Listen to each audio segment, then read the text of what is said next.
Hello and welcome everyone to the Lobcast, the podcast run by the Lobsters for the Lobsters. Now hopefully plenty of you will remember the first video we posted a few months back now, and if so then we very much apologise for the rather long absence, but this here is our platform to discuss all the latest sporting topics with a selection of your favourite Spot Lobster personalities. On today's episode we have myself, Jay Waller, we have Kirsty, we have Leon, we have Samuel, and we have Ross. Hello. Hello. So today's topics of sporting headlines, we have Champions League, of course, which has been going on the past couple of weeks, the first round of knockout fixtures. So I'm going to come to you first, Sam, seeing as you are a Crystal Palace fan, so you have no kind of bias right here.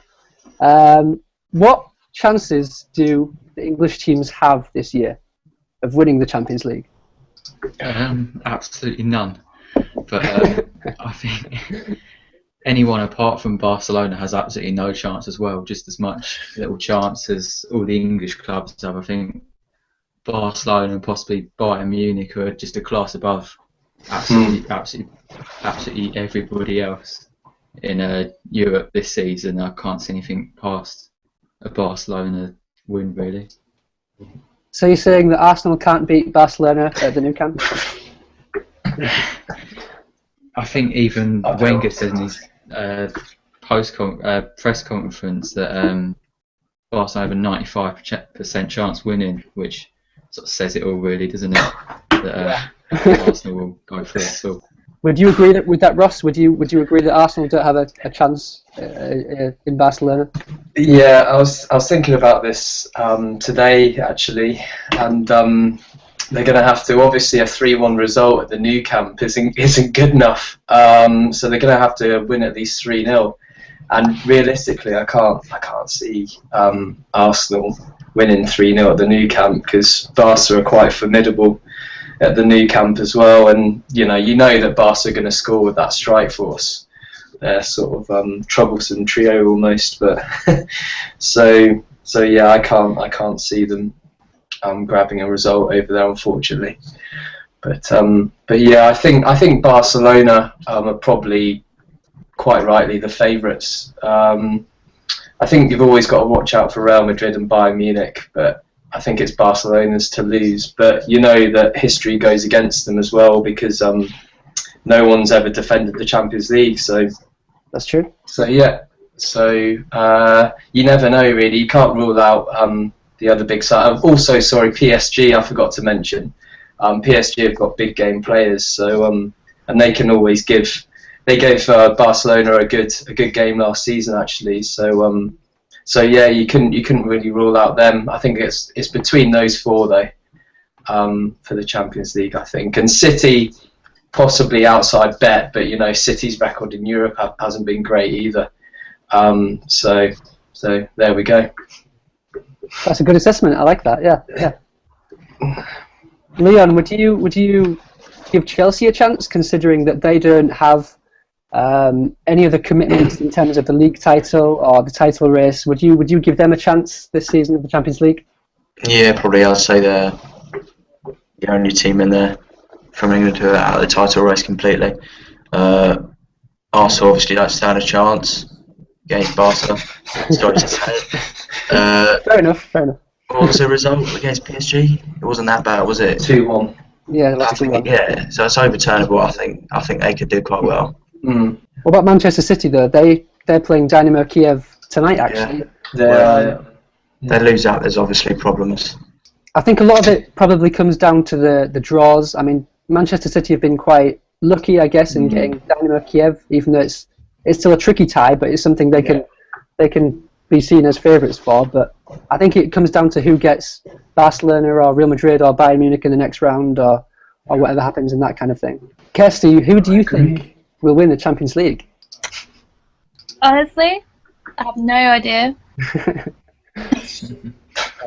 Yeah. Plymouth have a good chance. Oh yeah, losing to Yeovil yesterday was good. So. Come on, you cobblers! They're top of the league. Come on. Good old Northampton Town. I think they're on steroids at the moment. But there we go. I know about 10 people that made the journey from here to Yeovil. See, my mum's from Northampton, so my lower league team's actually Northampton. We're having an absolute blinding season for the first time in about 30 years. So. I don't think they're doing so well in the rugby, though. Oh yeah, we won't mention the rugby. I love how this has gone Newcastle, the other league to but anyway. But yeah, so we're going off topic. No, it's good. It's good to have a little bit of banter. Yeah, Brian, what I know, not. So I'll leave this question open to any of you to answer. But is this current Barcelona side better than the one Guardiola had? Yes. Oh, yes, I agree. I'd say in terms of players, it's one of the best that's ever existed. Yeah. But I think the way Guardiola got them playing, suited all the players so well, and with Xavi, Iniesta, Messi, all of that. So I think Guardiola was a factor, key factor. He's been fortunate as well, Guardiola, hasn't he? He's inherited some good squads, hasn't he? I know what you're saying, but Luis Enrique, I mean, he's done a cracking job, hasn't he, as well? So yeah. Sam, where do you stand on this? Two completely different styles, really. I think the one at the moment is a bit more direct. Guardiola's is very sort of tiki-taka style of play, and that this side's it will pass it about, but you're going forward to those front three a lot quicker. And I think it's got a bit more pace in that side and it's a lot fresher as well. She's got the likes of Neymar, all that sort of lot as well. So yeah, I think it is probably just a slightly bit better, which is why I think obviously they're massive bet for the Champions League. Yeah, I'd have to agree with that, because I think the current Barcelona side is so much about the front three, about Messi, Neymar, and Suarez. Yeah.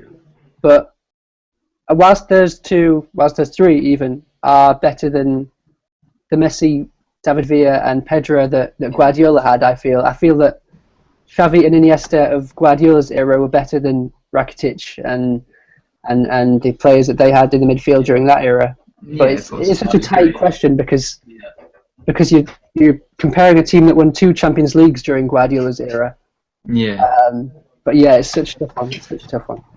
Okay, so the Six Nations, something that I think most of us on this panel know very little about, but luckily we do have 2, I think, that can provide something. So, Kirsty, how are the Six Nations going?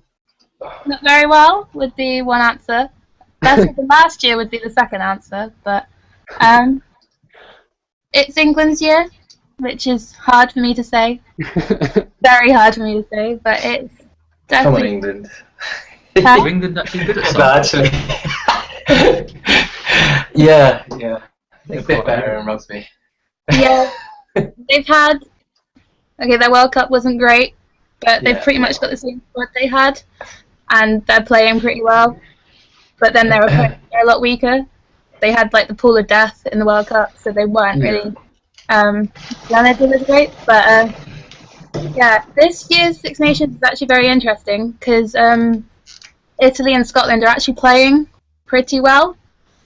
Scotland's losses have all been by, I think the maximum they've lost by 6 points, and that was to England even the other day. And even England were losing at half-time to Italy on Sunday. So it's close, but England keep getting they're undefeated so far. So I think this will be their year. They're playing Ireland on Saturday. Ireland have won it the last 2 times. Last year was a complete fluke. They won it on points difference. England was second. It was the last match they had. They didn't win by enough points, so England should have won last year as well. So I think Ireland's squad have stalled a little bit. They haven't progressed. They lost O'Connell. Do you know who Paul O'Connell is? Yeah, I do. Massive. Legend, isn't he? Yeah. You know who Brian O'Driscoll is? Yeah. Yeah, my knowledge isn't that bad. Right. Well, some people don't know. No, I'm only joking. They haven't recovered from the loss of them. Brian O'Driscoll was 2 years ago. Paul O'Connell was only in October. But they haven't really found their form. They haven't found a way of... They've got Sexton, but every team targets Sexton. Sexton has not made it a full match this Six Nations yet. I think he hits about 70 minutes, if that. Right, okay. He went off last week with a head How injury. long's a rugby match? 80. Oh, right, 80 okay. minutes. So just last 10 minutes, he's knackered, yeah. But his position and his talent, you expect him to make the full 80 minutes. Yeah, you would. But yeah, they pretty much tackle him. He's had a few head injury assessments, so concussion. And nowadays you're not allowed to play if there's any sort of inkling that you've had a head injury. So yeah, England, I think, will make it through. I'm not a fan of Jones. Not me. Why? Why is that? I think it's because he's a stark contrast to Lancaster. Lancaster, you could not get a word out of him. He never did really press. He did press conferences with it. Yeah, he's a bit miserable, Lancaster, though, wasn't he? Yeah, we called him. Think? He looked like a lizard. Oh yeah, he did. Yeah. Yeah. But He's a bit Jones dull, but talks a lot of absolute crap. Plays mind games. So going into the Scotland game, he was like, Scotland are the favourites. They were never the favourites. Yeah, but you need to do that. You never think Scotland would be the favourites. Not against. Well, in Scotland though, at Murrayfield, I mean, they are quite formidable. So I mean, I knew it would be a close game, but I thought England would just sneak it. But he's just trying to put all the pressure off his own players. Yeah, that's the only reason he did it. I mean, it's just a psychology thing, isn't it? So that first game though, it was his first game in charge. So he'd had like 2 months. I think he got named in December. It was his first game since he got named, and I just feel like he was kind of saying that so that if it did go a little bit wrong, he was like, "Well, I told you." So I wasn't that impressed. Like, you should have confidence. And he's also come out and said that he doesn't think he has any world-class players in his team. Right. Which is also, if you don't think you have world-class players in your team, yeah. So just a little bit like, I don't know what he's doing. He's getting results though, which is what England fans will want. So but Scotland did have a better World Cup than England, by quite a long way anyway. There was Japan. We played Japan. Japan. Well, before there was the whole shock defeat South Africa had against Japan, and Scotland played Japan the following week. And Jones came out and went, Scotland are the favourites there. Which they were. They were, but it's kind of like it should boost his own players a little bit. But we won, so it's fine. Scotland played really well that game. I watched the game because I follow Scotland as well. But yeah, cool. Yeah, but I have a lot of faith in the Scotland team. We just haven't got the ability yet. Passion's always been there, though. Yeah. You make up for it. It's like England had the ability, but not the passion to play for the shirt. It's a bit like the football team, really. It's exactly the same, actually. But the Scotland captain Greg Laidlaw came out today and said that he feels he just wants the players, or the fans even, to stand by the team. But he said he knows they will, but it's just to give them time to get there. But I think if anyone feels it, it's the captain, because Greg plays for Gloucester. But I feel like he excels more when he plays for Scotland. Although I'm dating a Gloucester fan, he would say he does better when he plays for Gloucester. But yeah, he's very impressive to watch. He's a great player. He's actually a really talented player as well. He's about 5'8". Yeah, he's not the biggest. Tiny compared to everyone. Well, there's the Gray brothers that play for Scotland. They're 6'6" and 6'10". And then there's Greg, and I actually think the shortest player for Scotland is 5'7", and it's Duncan Weir. He's tiny. He has no neck. Oh, so I have a chance to play in then. You just need to be a cube. Well, there we go. All you need to do is fill out now, and you'll be sorted. Just turn into a cube. You'll be fine. That's what it is. How would you rate Colombia's chances of the Six Nations? Colombia's chances. Well, they'd have to get entry into Europe first. There's the America's Rugby Championship at the moment. They could be in that at one point, but they're not. But I've never heard of a Colombian. To be honest, we'll probably get a game for Colombia's rugby team. I didn't even realise they had one, but we probably would. Yeah. No offence to Colombia's rugby team if you're going to be watching it. No, it's not something that's on my to-do list. Do they actually have a rugby team? I don't know. I believe they do. It's just very. Gibraltar have a rugby team, but they play Malta and very small islands. They should play Jersey. They'll get absolutely smashed. Actually, it'd be quite funny. It's weird because Jersey have got loads of Kiwis and like South Africans and Tongans. Like they've got a Fijian international jersey and a Tongan international player. Like, but they're just absolute like meatheads. The Jersey team. It's quite funny, and they always play Guernsey in this cup called the Siam Cup, and they play like their second string, and they still beat them about 50-0, or I think it was 48-3 or something last year. Like it's good over here. Our football team's terrible, but our rugby team's alright. Well, at least something's doing well. Yeah, exactly. Yeah.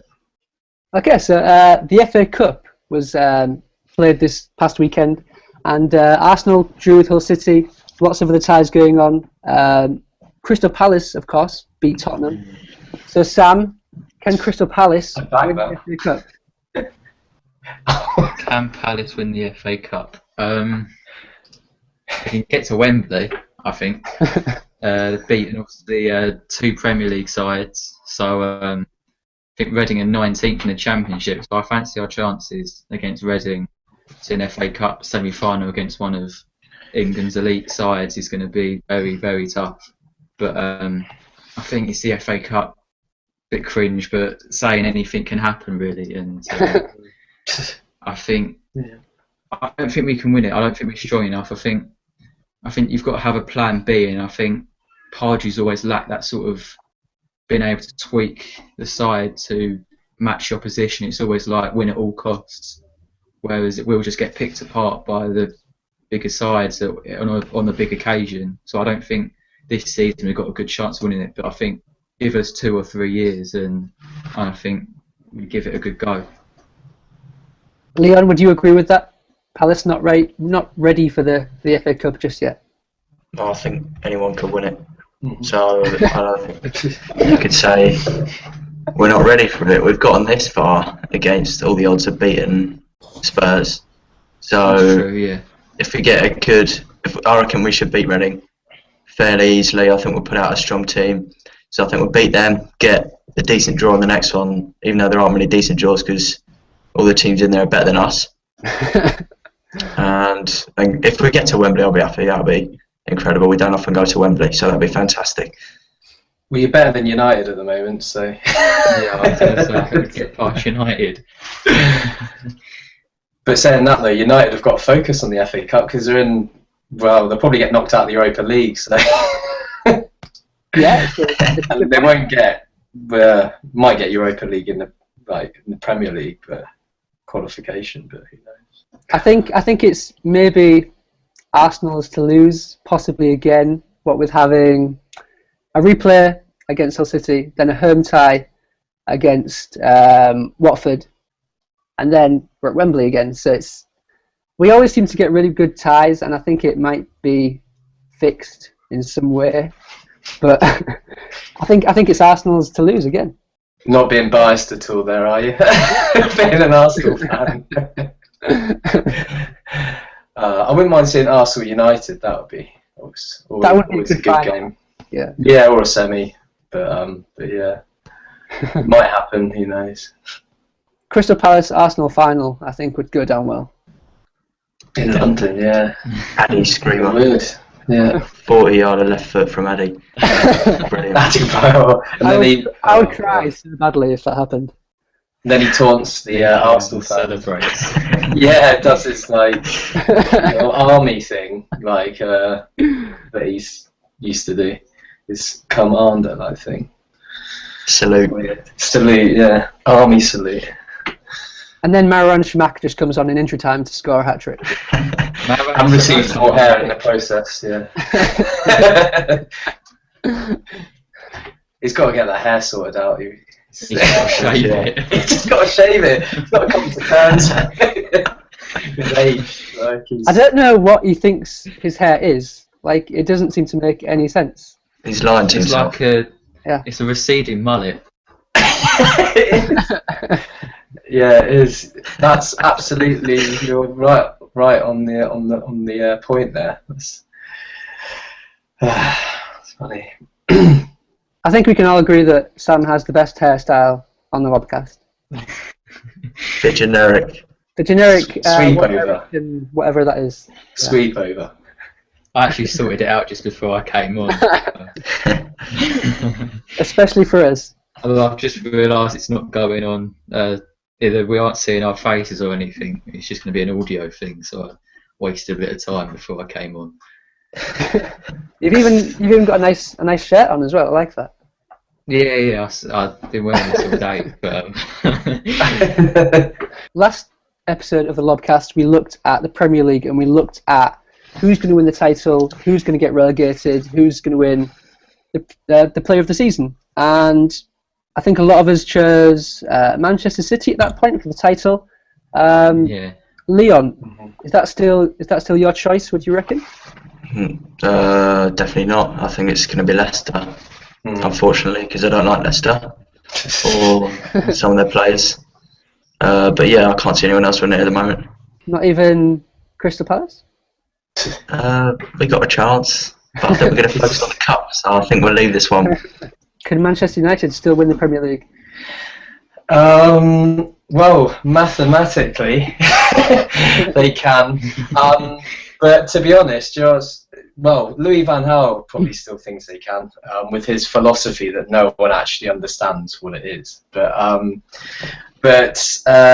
yeah, I actually hope, it's kind of quite strange, but I actually hope that mathematically we fall out of the Premier League title race sooner rather than later, so Van Gaal can actually leave.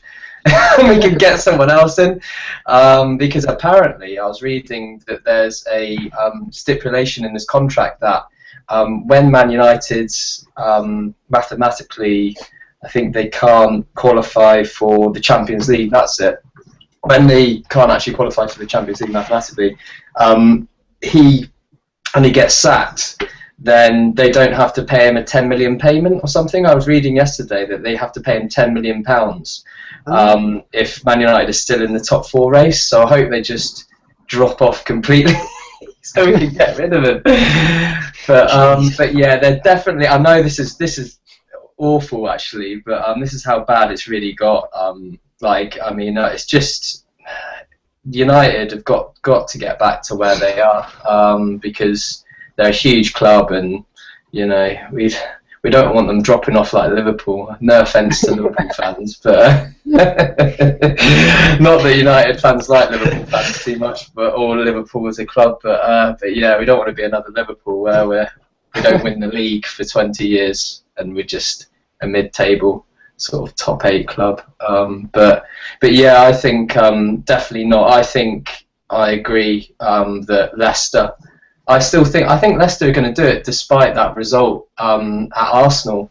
I actually was quite disappointed to see them go down to 10 men, because after that sending off, the game was completely ruined. Like I thought, obviously from an Arsenal perspective, you weren't disappointed, but I would have loved to have seen a Leicester 11 with Mahrez on the pitch against an Arsenal 11, because the game would have been completely different. I mean, they were just completely dominated after the sending off. But I think it's between Leicester and Arsenal, right? But I think Leicester are still in the title race. I think they're definitely in that.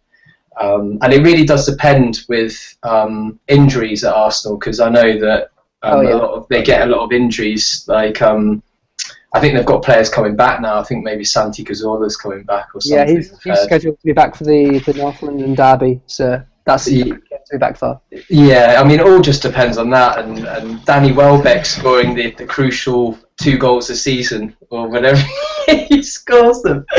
He does score important goals though. Fair play. He's not a prolific goal scorer, but he scores important goals. He seems to, but yeah.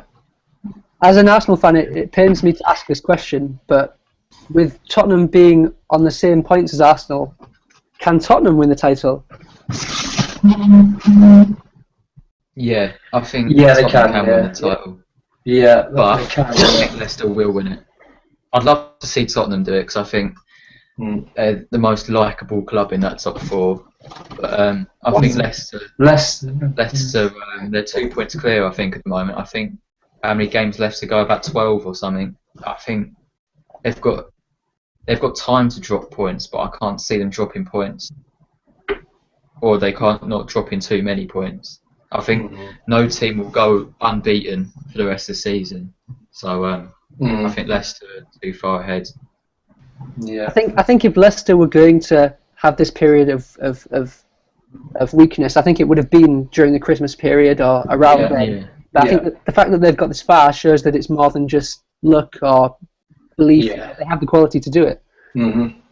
I mean, yeah, that result against Arsenal. I mean, away at the Emirates is never an easy game, and you've got to think that barring that free kick, the last-minute free kick, they would have got a point at the Emirates with 10 men, for half an hour. So, I mean, it's not bad. But I completely, to be fair, I've overlooked Spurs, and you can never rule out Spurs either, because I temporarily forgot that they're joint on points with Arsenal in the league. So they're still in it, aren't they? And but I suppose you can't write them off.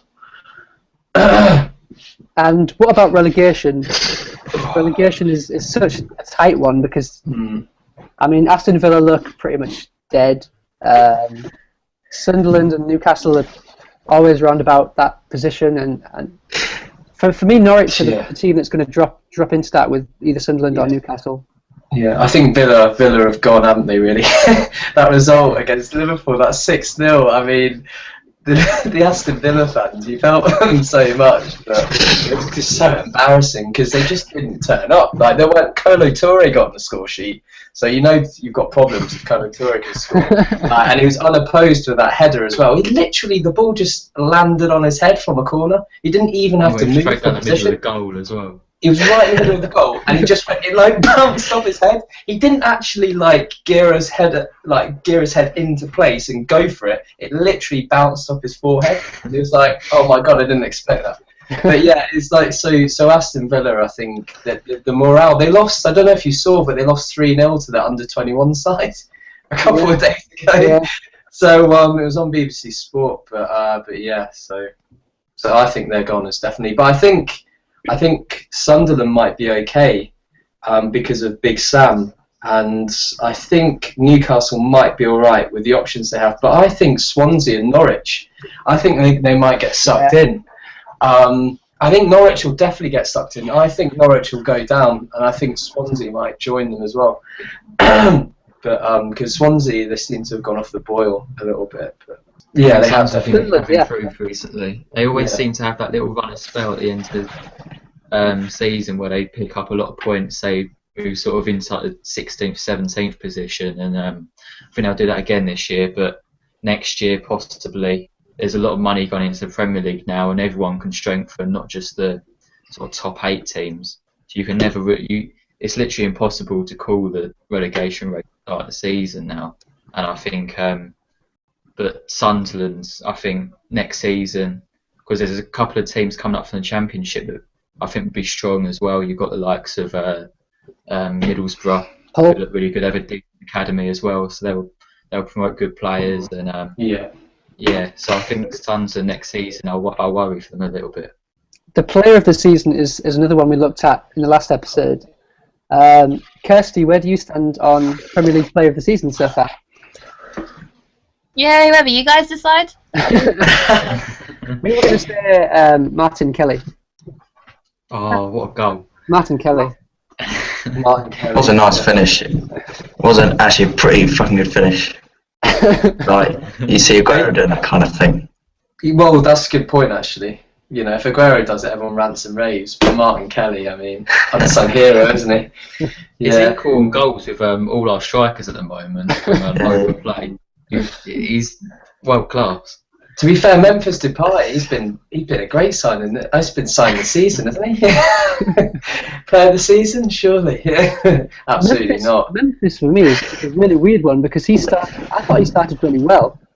I thought he would be one of the better signings of the league, but attitude seems to be a really big issue for him.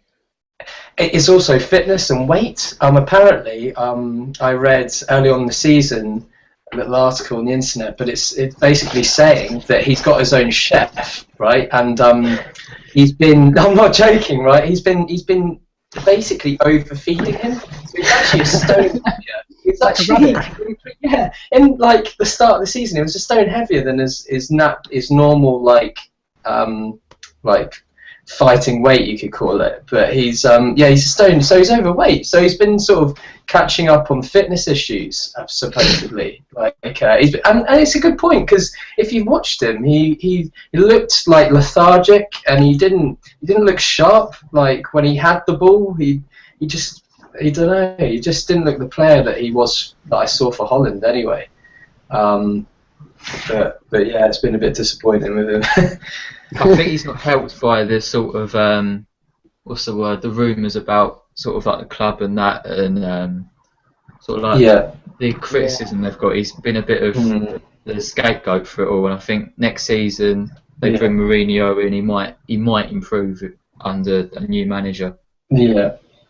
Yeah, it's weird though, because Van Gaal's obviously Dutch, and he knows him well from his time in the Dutch squad. So I thought that might be a good match, but it obviously hasn't looked that way. But he's just been lazy, I think, Memphis. He's got his big move, and he's put on a bit of weight, and he's gone, look, I'm getting 120 grand a week, or whatever he's on, I'm not sure. But and he's just like, he's just sitting on it.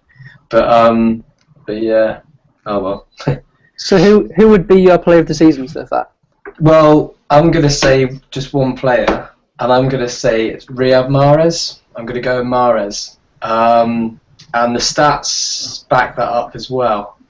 However, you've got players like Vardy, who have had such a good season, and the stats back that up as well. I think he's on 19 Premier League goals or something now. But then you've got Ozil, to be fair, has had a great season. I know I don't really talk about Arsenal players that often, but I don't really compliment them too much. But the stats back it up as well, like with his assists and whatever. But he's, I think it's possibly between those three for player of the season, but it's a tough one to call, I think. Yeah, as an Arsenal fan, I am going to go with Ozil, simply because he is God. But Mahrez and Vardy, if I wasn't an Arsenal fan, I'd probably go with Mahrez, because, I mean, Vardy's scoring all the goals, but Mahrez is making a lot of them, and Mahrez is, for a player that was picked up for hardly any money at all, is just so crazy. 400,000, wasn't it? Yeah. From some French team, but crazy. Vardy was 1 million, wasn't he, from Fleetwood Town, I think, which is just crazy again.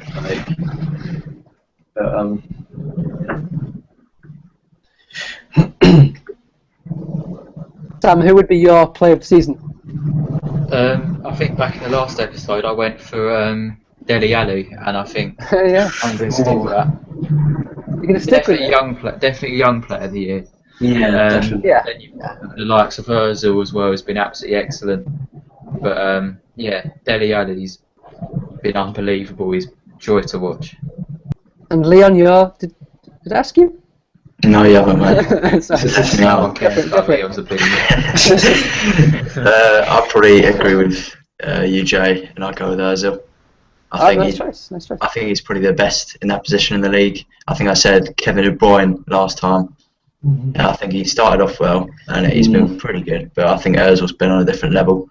I think a lot of people would say Mahrez and Vardy, because who thought they'd do so well this season, and I think the surprise element comes into it a bit too much.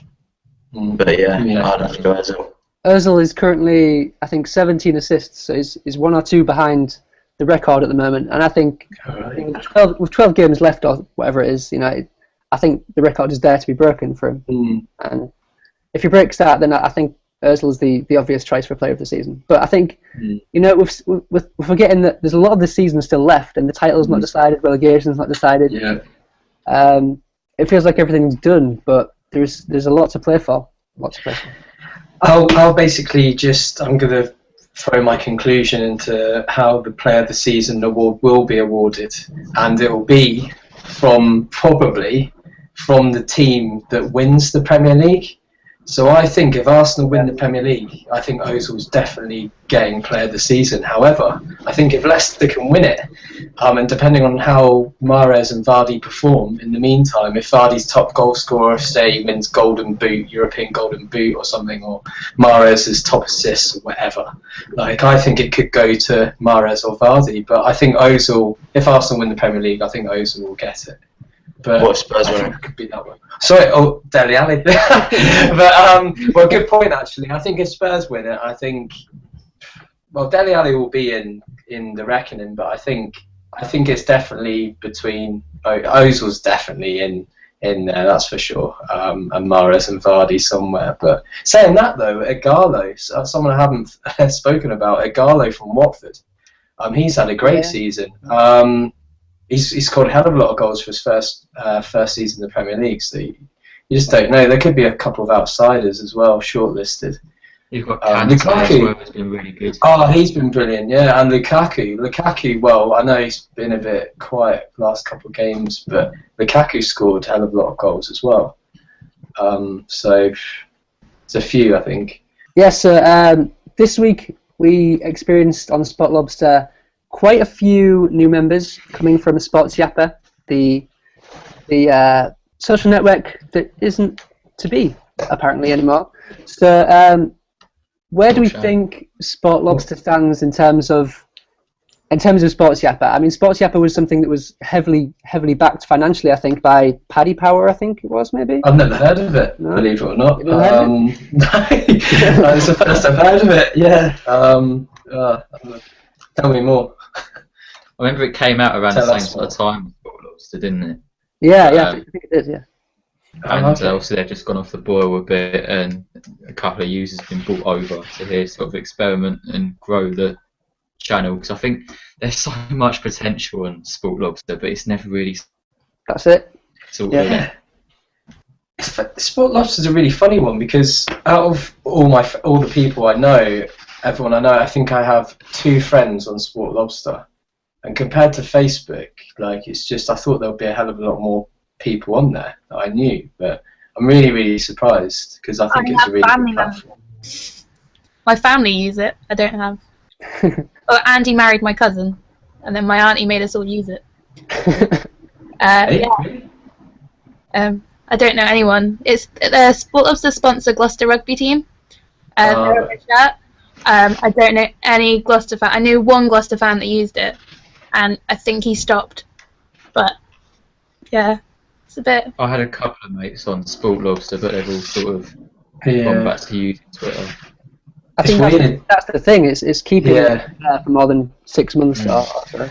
There's so many like competitors out there, aren't there? Really, but I thought it was so interesting because I'm a massive follower of sport, but sport and sort of social media all together. I mean, it's just a perfect mix for me, and hopefully, fingers crossed, I win a couple more prizes as well. Sport Lobster's really good for prizes. I won last year. I won a signed Northampton Saints rugby ball with some rugby padding that was signed by Lewis Moody and Tom Wood, I think.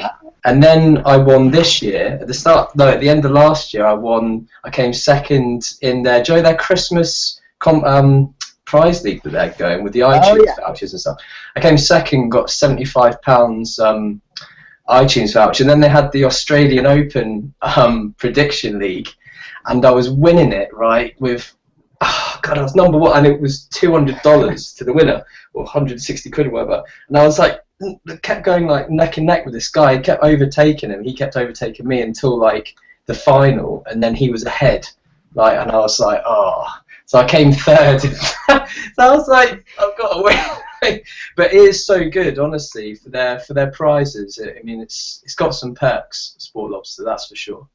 I won this Sport Lobster shirt. Fair play. And I won an iPhone 5C. So you can't go wrong with Sport Lobster. No, you can't. Not I also won tickets to the FIFA 15 launch where Eden Hazard and as well. Oh, that must have been brilliant. See, I think this is everything you can win you can and you can win. Sorry, I've got also tickets to the Saracens think Northampton Saints or something. It was like I think it was the final or something, and I couldn't go because I just couldn't get over in time because I don't live on the mainland. So I just couldn't make it. It was like 5 days notice. I was yeah, great. So I ended up sending them to my mate who was living in the UK, so it wasn't the end of the world.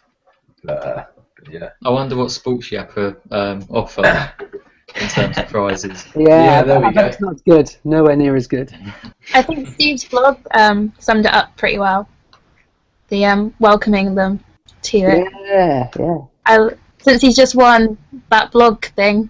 Oh, yeah, I saw that was going on.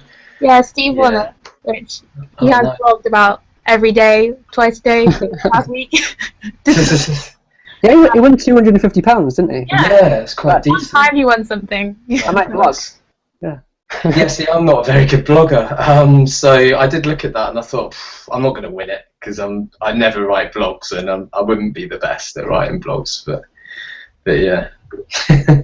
I think that's the thing with Sport Lobster there, because everyone, because of the amount of users, everyone kind of has a chance with it rather than with Twitter or Facebook. True. There's so many people that Yeah. enter competitions That's or true. try and yeah. get involved. It's with Sport Lobster, there's more interaction there. It feels like people listen to you more. What was there? Do you know there was a big prize prediction league recently that there was football fixtures over the weekend. I think it's Friday to Monday. There was 2,500 people entered or something. It's quite a lot of people. And can you win like was it a sports shirt they usually do for that? I think, isn't it? Yeah. They usually give us a prize.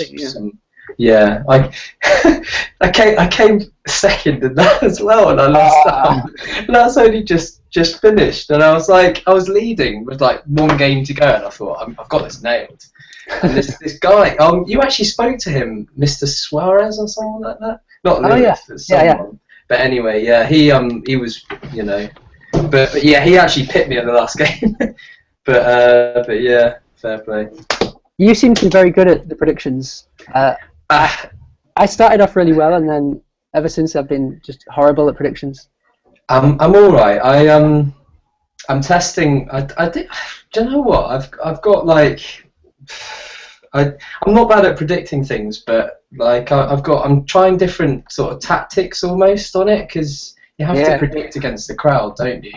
So I'm getting like, but yeah. So I've been sort of like doing different tactics and stuff, and seeing how one thing might work better against another. It's crowd predictions, isn't it? So, but yeah, it's one of them, isn't it? 2,500 people. I didn't really expect to really come so high because it's quite a lot of people. But yeah, Sport Lobster's good because there's not as many people entering competitions as well at the moment. But it might become, probably become quite large in the future. So. Sam, since you've been on Sport Lobster quite a while now. Yeah. How do you feel the site is growing? Do you think it's growing, or do you think it's maybe not? I think, in my honest It's a tough opinion, is that it's stalled a bit. I think, like you touched on it a while back, that they seem to have gone off the sort of discussion sort of stuff, and it's more about sort of predicting, and there's a lot of sort of NFL, American sort of sports that are used on it. But I think it's going back onto the right track now, and there's a lot more people being brought over. There's I think it's stalled for a good sort of 6 months, 6 to 12 months, but I think it's starting to come back now. Although there's not as many sports people on there, sort of like the athletes, verified people on that, who are really good to sort of talk to. They were really good to sort of interact with and that. But Michael Owen's the only sort of real one on there now, and then you've got sort of Ronaldo's management tweeting or lobbying for him. I think Ronaldo's account has been inactive for like 6 months now, actually. Oh right. So I feel the contract with him may have ended. May have done. Anthony Joshua's on it as well, but I don't know if he's actually lobbing himself or if someone else. It probably isn't. It's probably just it'll be his management team. If there was one feature you could bring to Sport Lobster, what would it be? I don't really know, to be honest. I think back in the day when I first started on it in like 2014 or something, I really enjoyed using it, and there was a lot of celebrities on it: Cristiano Ronaldo, loads of Premier League footballers, and a lot of people have dropped off. A lot of people that I enjoyed communicating with, and unfortunately a lot of Palace fans as well. There used to be a lot of Palace fans on there talking about Palace. A lot of them have dropped off, so I don't actually tend to use it that often anymore, partly because of that. I think a lot of Sport Lobs are just people actually like making an effort to go on there, because if nobody's actually trying to use it, then it's just going to fall apart. Yeah, I think at the heart of it, it's always about the people that are on there, the people that make it what it is. Even like the Real Madrid sort of fangirls and that, there's not even that many sort of on there anymore. They were sort of every day. Me and Jay used to get really annoyed because there was a group of just Real Madrid fans who would absolutely fill their fan zone with pictures of Ronaldo in his underwear and stuff like that. I missed that so much. Get really annoying. That was the best. No, it's not what we want to see. I'm so glad I didn't see any of that actually. I didn't even want to see it. So. But need to be censored. That Sky Boyle, we used to get really annoyed with it. The good thing is Sky Boyle probably won't see this. That's okay. I haven't actually seen one argument on Sport Lobster yet. So it's not like, you know, on Facebook and Twitter you can. Well, Twitter's a classic. You know, you see people like Joey Barton having a go at, I don't know, Robbie Savage or one example. But yeah, they'll have a go at each other. But in Sport Lobster, you don't really see that confrontation too much. Well, I haven't seen it yet, but you know, who knows? I think generally Sport Lobster's a pretty friendly place. I mean, you get the odd thing every now and then, and it's a little bit of a thing going on. But generally, I think everyone's pretty nice. Especially Sam. Sam is always nice. Thank you. Yeah. Okay, so I think that's pretty much everything covered for today's episode. It's been a long one. I think we've been on for like an hour now. So it's it's been very alright. Yeah. Really enjoyable to see you guys. That's nice. You too. Feelings mutual. Cheers. Okay, so if you've enjoyed this episode of the Lobcast, please do follow us all on Sport Lobster. Our own handle is the Lobcast, and hopefully we'll have another episode in less than 4 months, with more people, more discussions, more of Leon, more of Sam as well, more of Kirsty, more of Ross, more of everyone. You can have a round of the Six Nations if you want. Yeah, that's a good idea actually. Yeah, I like that. And when Glasgow actually win the Pro 12 with my formula I've come up with.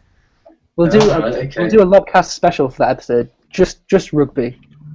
Just Kirsty. So just me. Just Kirsty.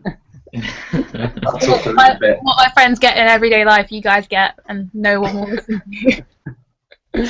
Oh. Okay, so thank you for everyone for watching, guys, and we'll see you all later.